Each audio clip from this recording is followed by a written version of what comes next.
Bienvenue à ce premier colloque du Conseil national de l'Ordre des pédicures podologues qui s'intitule « De l'accès aux soins à l'évolution des compétences, regard croisé sur les enjeux et perspectives ». Ce colloque se tient sous le haut patronage du ministère de la Santé et de l'Accès aux soins et ici au Sénat à l'invitation de Philippe Mouillet, sénateur des Deux-Sèvres et président de la Commission des affaires sociales du Sénat. Je vous mentionne également que ce colloque est rediffusé en direct sur le compte YouTube de l'Ordre des pédicures podologues. Avant de donner la parole à Éric Proulx, président de l'Ordre des pédicures podologues, et à Madame Marie-Do Aeschlimann, sénatrice des Hauts-de-Seine, membre de la Commission des affaires sociales du Sénat et récemment nommée co-rapportrice d'une mission sur la prévention, je souhaite vous présenter en quelques mots le beau programme qui nous attend aujourd'hui. Ce matin, nous aurons le plaisir d'échanger sur les thématiques de la prévention et du numérique en santé au travers des deux tables rondes de la matinée. Et nous aurons également l'honneur d'entendre Agnès Buzyn, ancienne ministre des Solidarités et de la Santé, en tant que grand témoin entre ces deux tables rondes, qui est déjà parmi nous et qu'on peut d'ores et déjà applaudir.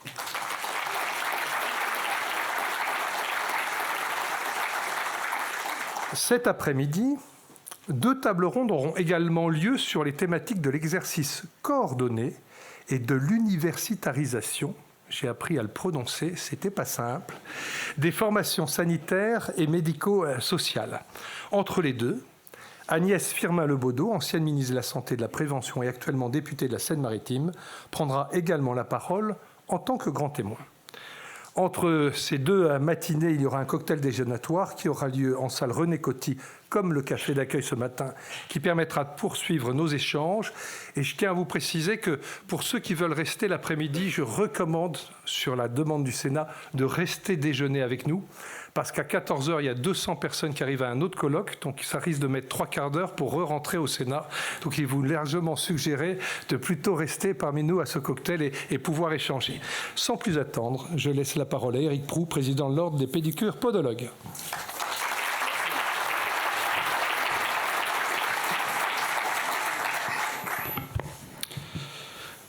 Mesdames les ministres, Madame la sénatrice Aeschlimann, Mesdames et Messieurs les parlementaires, Mesdames et Messieurs les conseillers d'État, Mesdames et Messieurs les présidents des ordres, Mesdames et Messieurs les conseillers ordinaux, Mesdames et Messieurs en vos grades et qualités.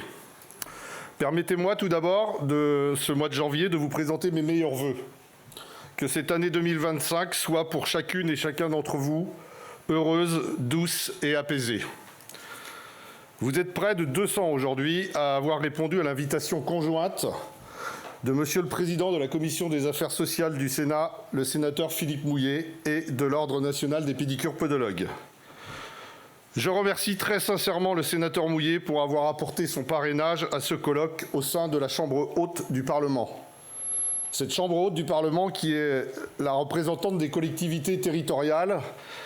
Et pour les collectivités territoriales, l'accès aux soins est un sujet sensible car il représente une préoccupation majeure de nos concitoyens. Monsieur le sénateur Mouillet étant dans l'impossibilité d'être présent, nous avons le plaisir d'être accompagnés par Madame la sénatrice Aeschlimann, que je remercie sincèrement aussi de sa présence. Mes remerciements vont aussi naturellement vers Monsieur le ministre de la Santé et de l'Accès aux soins, Yannick Neuder, qui a accepté de placer ce colloque sous le haut patronage de son ministère. Ne pouvant, par des contraintes d'agenda, je l'ai croisé hier au ministère, il était en déplacement à Marseille aujourd'hui, être présent, il a souhaité nous laisser un message vidéo qui vous sera diffusé dans quelques minutes. Vous êtes donc nombreux aujourd'hui et j'y vois deux explications. La première est la reconnaissance certaine de notre institution ordinale et de notre profession comme un interlocuteur et un acteur majeur de santé publique. La deuxième est sans conteste la qualité, la diversité et la richesse des intervenants qui vont se succéder autour de ces tables rondes. Qu'ils soient toutes et tous ici remerciés de leur contribution et expertise au débat de cette journée. Nous sommes également très honorés de la présence des Madame les ministres Agnès Buzyn et Agnès Firmin-Lebaudot, qui ont accepté d'être nos grands témoins. Notre institution, Madame la Ministre, et plus largement notre profession vous porte une grande estime et une reconnaissance importante pour le travail que vous avez effectué lors de vos passages respectifs au ministère. C'est avec un grand plaisir que nous accueillons aussi nos amis de l'Ordre des Podiatres du Québec. Le docteur Fadji Kofi, présidente de l'Ordre, interviendra à ce titre lors de la table ronde numéro 4. Elle est accompagnée de Ludovic et de Barbara. Bienvenue, bienvenue chez nous, bienvenue à Paris.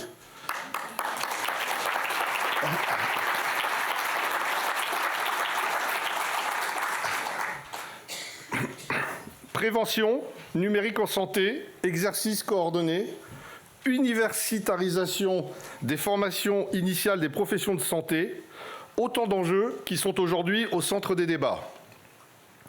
Ces 4 thèmes constituent 4 des leviers nécessaires à activer pour repenser notre système de santé et améliorer l'accès aux soins.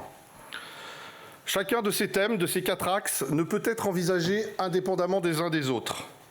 Faire de la prévention sans utiliser les outils numériques ou sans s'appuyer et prendre en compte l'équipe pluridisciplinaire n'aurait que peu d'impact.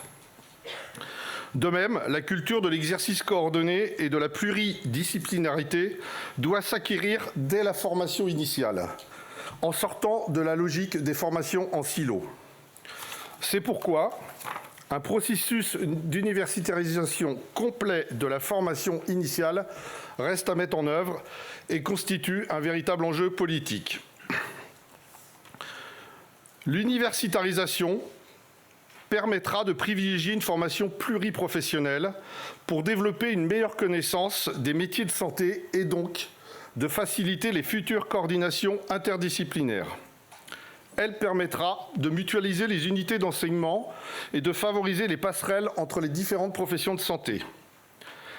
Elle permettra également de garantir une équité financière et territoriale à l'accès à la formation des professions de santé et donc bien entendu de celle de pédicurie-podologie. Elle permettra d'étendre la formation initiale avec acquisition du niveau master et accès au corps des hospitalo-universitaires. Accéder ainsi à un niveau doctorat en favorisant ainsi la recherche et l'expertise qui sont essentielles pour nos professions. Elle permettra la mise en place d'un socle européen commun de formation assurant une libre circulation au sein de l'UE et ainsi une reconnaissance automatique des diplômes. Enfin, et c'est peut-être là l'essentiel, un dispositif de formation universitaire, c'est aussi permettre de valoriser et développer les compétences des professions de santé et de garantir une démographie des professionnels de santé cohérente avec les besoins de la population pour un meilleur accès aux soins. Dans cette optique, la table ronde de cet après-midi, qui évoquera le projet de formation universitaire en partenariat avec l'Université d'Orléans, est un modèle qu'il faut encourager et que nous voulons voir se développer, avec, nous le souhaitons, l'adhésion des 2 ministères concernés, celui de la santé et de l'accès aux soins, mais aussi celui de l'enseignement supérieur et de la recherche.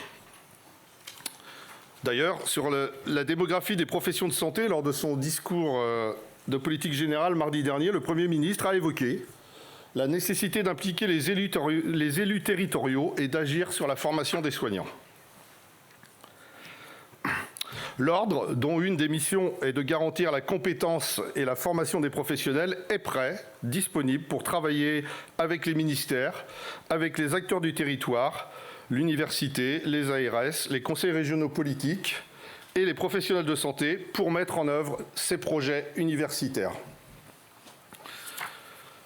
Sans anticiper plus sur les échanges que nous aurons en cours de ces tables rondes, je souhaite préciser qu'en marge de ce colloque, une enquête a été menée auprès de l'ensemble des pédicures-podologues afin de mettre en avant leurs souhaits et propositions en matière de prévention, en matière de numérique, en matière d'exercice coordonné. Plus de 25% des professionnels inscrits au tableau de l'Ordre ont répondu à ce questionnaire, ce qui est loin d'être négligeable. Des premiers résultats ont été publiés début janvier par le magazine Concours Pluripro, que je remercie en la personne de Karen Ramsey, qui est parmi nous, qui est la rédactrice en chef, et je la remercie du partenariat du Concours Pluripro à ce colloque. Pour conclure mon propos, avant de débuter nos échanges pluriprofessionnels et d'exposer les regards croisés de l'ensemble des acteurs de santé sur les enjeux et les transformations nécessaires pour notre système de santé, il me semble important de faire un focus sur notre profession. La profession de pédicure-podologue est avant tout une profession de soins, classée comme une profession de rééducation, qui participe à la prévention, à l'autonomie et à la réadaptation des patients. Le pédicure-podologue exerce dans les faits une profession médicale à compétences définies, puisqu'il bénéficie de la libre réception des patients, de la compétence diagnostique dans son domaine d'expertise et de capacités de prescription qui sont, sans nul doute, les plus abouties pour une profession de santé non médicale, avec en particulier, comme vous le savez, les avancées majeures grâce à la loi RIST dite 2, prescription en première intention des orthèses plantaires, prescription des chaussures thérapeutiques, prescription des topiques à usage externe et de pansements sur une liste fixée par arrêté, que nous souhaitons d'ailleurs voir étendue. Des propositions ont été faites et sont sur le bureau de la Direction générale de l'offre de soins.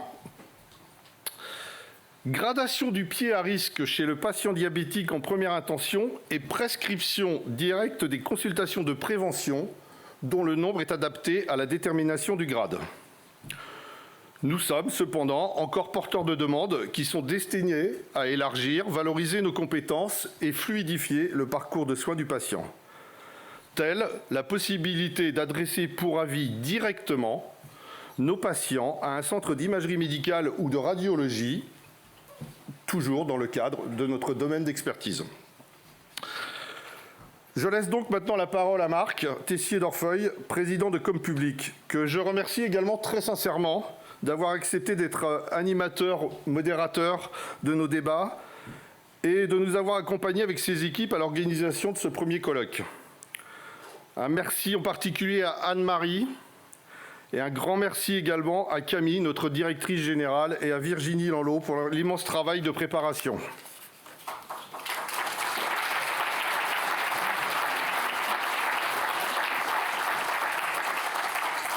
Merci de votre attention. Belle journée d'échange à toutes et tous.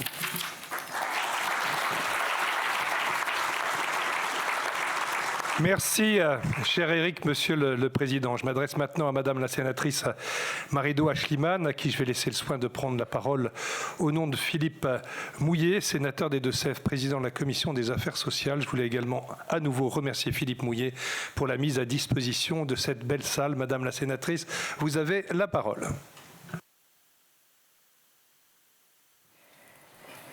Mesdames les ministres, Madame la ministre de la Santé, chère Agnès Buzyn, Mesdames et Messieurs les parlementaires, Mesdames et Messieurs les conseillers d'État, Mesdames et Messieurs les présidents des ordres, Mesdames et Messieurs les conseillers ordinaux, Mesdames et Messieurs en vos grades et qualités, Mesdames et Messieurs.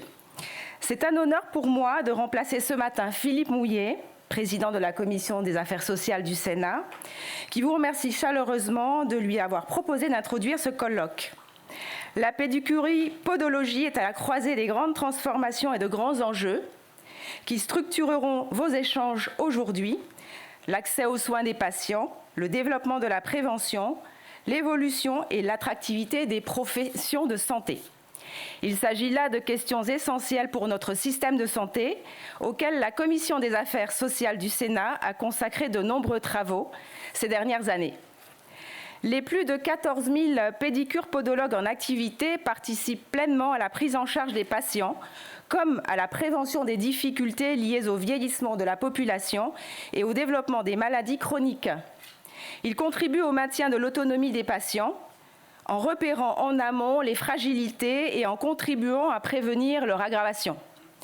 Si les compétences de la profession ont été enrichies ces dernières années, plusieurs évolutions demeurent envisageables qui permettraient de mieux valoriser son rôle dans la prise en charge des patients et la prévention, d'améliorer son attractivité ou d'encourager la coordination interprofessionnelle. Je les évoquerai rapidement et je ne doute pas que vous aurez l'occasion, dans le cadre de vos échanges, d'approfondir ces questions. Laissez-moi donc partager avec vous quelques constats et réflexions portés par la Commission des affaires sociales du Sénat. Il faut d'abord observer que du fait d'une démographie dynamique, votre profession, les pédicures-podologues, contribue à améliorer l'accès aux soins des patients. Le nombre de pédicures-podologues en activité n'a cessé de croître depuis le début des années 2000.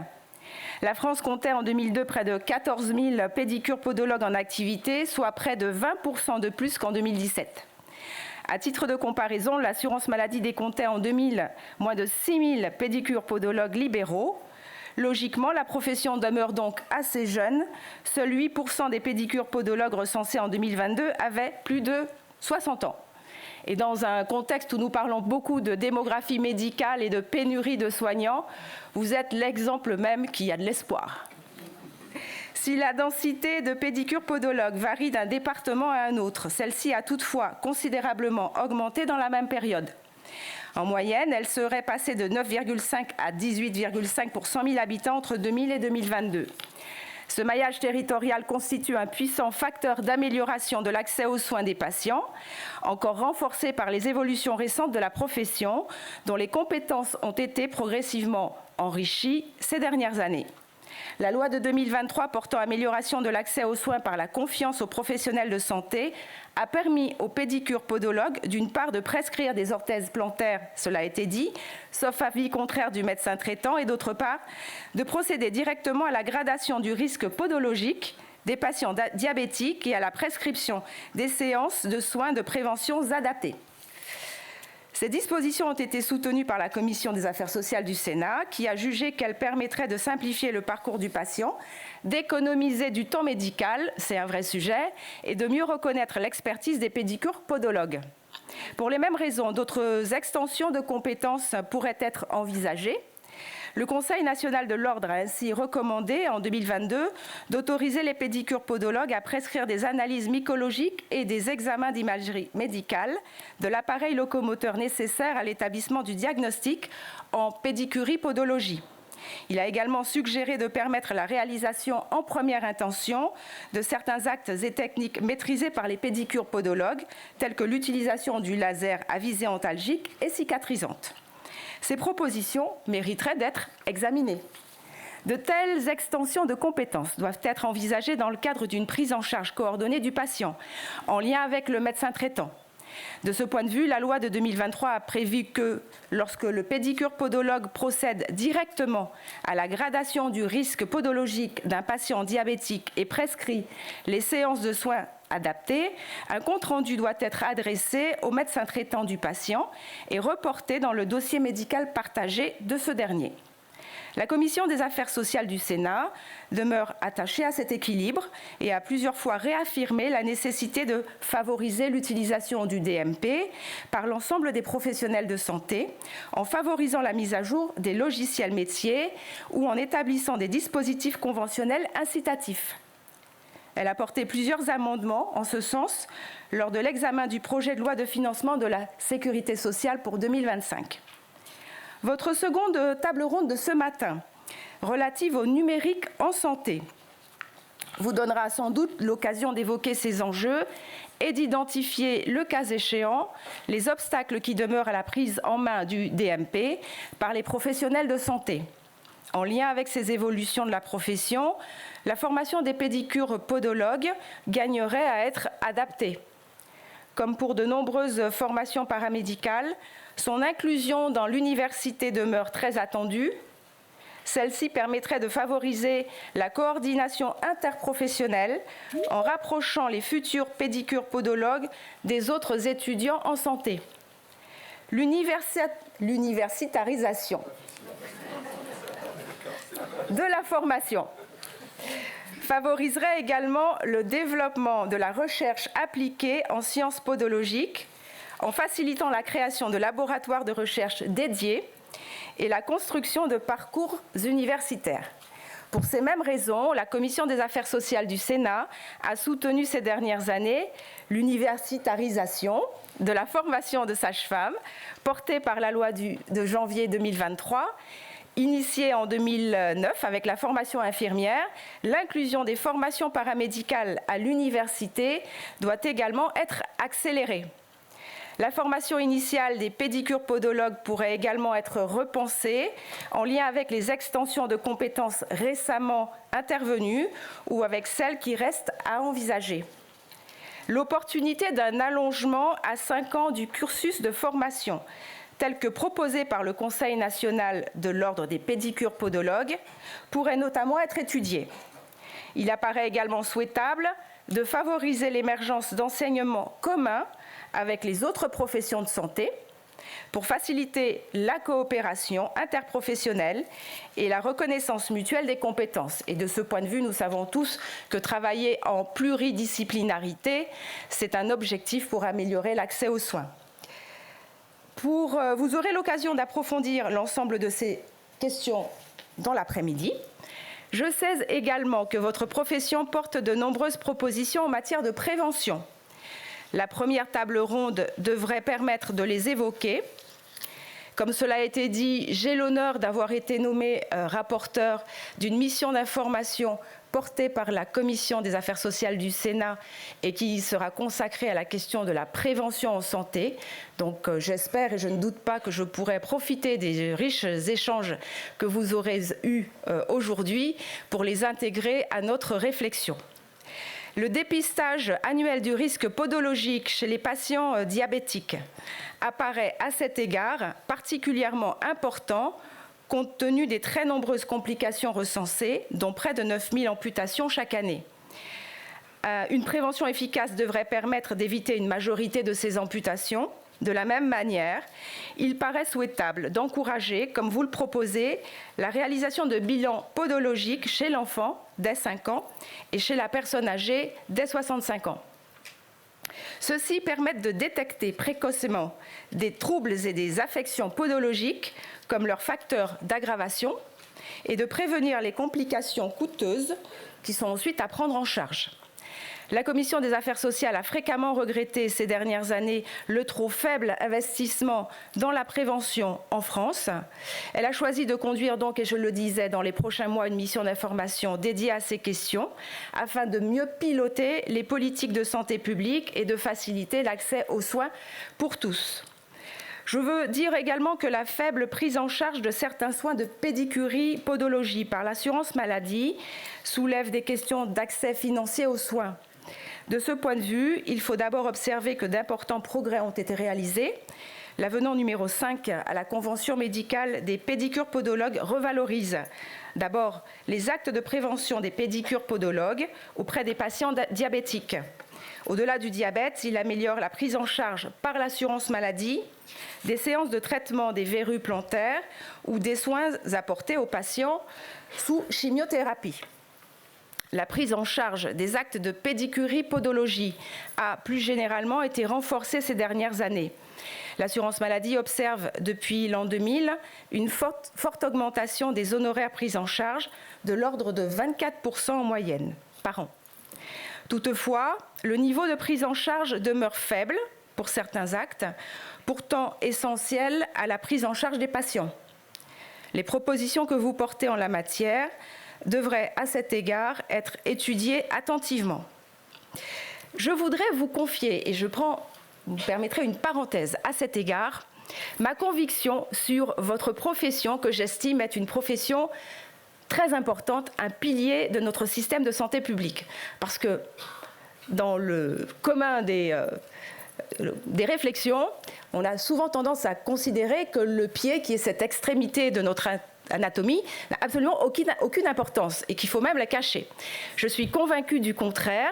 Le pied est un pilier, un élément important de notre corps, de notre équilibre, de notre locomotion, de notre motricité, de notre santé en général. Et quand on n'a plus de pied, c'est compliqué. C'est pourquoi, d'ailleurs, il y a une expression qui est tout à fait intéressante, c'est le pied. Ça veut tout dire.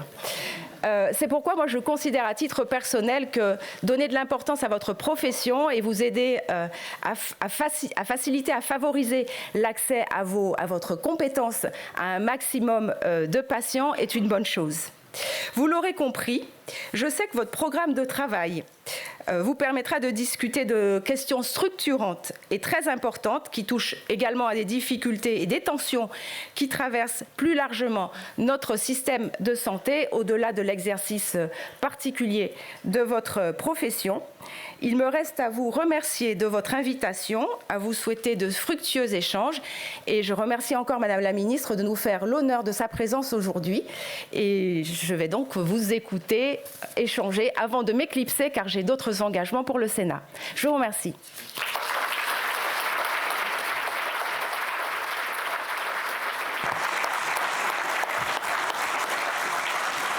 Merci infiniment, Madame la sénatrice. Je regardais des sourires autour de la table. Si je peux me permettre, parce que je rebondis sur ce que vous avez dit, c'était le pied de vous écouter. J'ai entendu quand même beaucoup de mains tendues à l'égard des réflexions que peuvent avoir aujourd'hui, des évolutions envisageables. Et je ne doute pas que dans cette grisaille d'aujourd'hui et de ce matin, à Paris, ces jours-ci, il fait bien froid, vous êtes le rayon de soleil qui démarre parfaitement bien cette journée. Vous l'avez dit, vous êtes le pilier de notre système de santé publique. Je crois que ça va droit au cœur à tous ceux qui sont ici. Merci infiniment pour ces propos. Maintenant, nous allons écouter Yannick Neuder, ministre auprès de la ministre du Travail, de la Santé, des Solidarités et des Familles, chargé de la santé et de l'offre de soins. Il ne pouvait être présent ce matin. Il a tout de même tenu à vous adresser un mot en vidéo. Monsieur le Président de l'Ordre national des pédicures podologues, cher Eric, Mesdames les sénatrices, Messieurs les sénateurs, Mesdames, Messieurs, c'est véritablement à regret que je ne peux pas être parmi vous au Sénat pour votre congrès qui rassemble plus de 200 professionnels, pour certains venus de très loin, puisque je crois que quelques-uns de vos collègues, podiatres du Canada, ont fait le déplacement. C'est pour cela qu'il était important pour moi de pouvoir tout de même vous adresser ces quelques mots. Tout d'abord, pour vous souhaiter une bonne année, car c'est encore la saison des vœux. Ensuite, parce qu'il me tenait à cœur de marquer ma reconnaissance pour votre profession. C'est aussi pour cela que j'ai tenu à accorder mon haut patronage à votre congrès. La podologie est une discipline dynamique qui s'inscrit dans l'évolution de notre système de santé au cœur des parcours de soins. Prévention, accès aux soins, formation, exercices coordonnés, les pédicures podologues ont toujours été force de proposition pour se saisir de l'avenir de leur métier. Et je me réjouis que plusieurs avancées que vous portiez depuis longtemps soient désormais effectives. Je pense bien sûr à la primo-prescription, des orthèses plantaires, des chaussures thérapeutiques et des topiques à usage externe. C'est un véritable progrès pour l'accès aux soins des patients qui permet d'améliorer l'efficacité du système de santé et surtout de reconnaître votre expertise dans ce domaine. Je pense aussi à la prise en charge en accès direct du pied diabétique, qui est un savoir-faire central de votre expertise et de votre exercice. Et en tant que cardiologue, je connais l'importance de cette prise en charge puisque c'est mon quotidien. C'est là aussi une mesure de simplification qui va grandement faciliter la vie des patients diabétiques et de leurs pieds. Ces patients nécessitent votre suivi tout au long de leur vie et désormais, ils n'auront plus besoin à chaque fois de passer ou de repasser par le médecin pour y accéder. C'est une véritable mesure de bon sens. Vous savez aussi à quel point je suis attaché à porter une politique d'accès aux soins territorialisée. Le maillage dense de votre profession, notamment dans les zones rurales, en est en ce sens un formidable atout. Un atout sur lequel vous capitalisez en vous investissant dans les structures coordonnées et en projetant de plus en plus votre exercice jusqu'au domicile des patients. Mesdames et messieurs, soyez assurés que je veux m'appuyer sur votre engagement et votre enthousiasme pour continuer de construire avec vous l'avenir de votre profession. Je sais que vous avez de nombreux sujets qui vous tiennent à cœur, notamment la formation. C'est un point commun que nous avons, vous le savez, former plus, former mieux, cela pourrait être ma devise, cela pourrait être votre devise. Je pense bien sûr aussi à la formation initiale avec les régions qui ont cette compétence et je pense aussi à la formation continue avec des travaux qui vont s'ouvrir pour la rendre plus simple dans le cadre de la montée en charge de la certification périodique des professions à ordre dont vous faites partie. Ensuite, je sais bien que l'universitarisation est un sujet important pour vous, auquel vous consacrez d'ailleurs une table ronde. Et je ne doute pas que vos travaux viendront utilement nourrir le chantier que nous aurons à mener ensemble pour avancer sur ce sujet. C'est pourquoi je ne serai pas plus long, afin de laisser la place au très riche programme de cette journée. Je vous souhaite un très bon congrès et de fructueux échanges. À bientôt.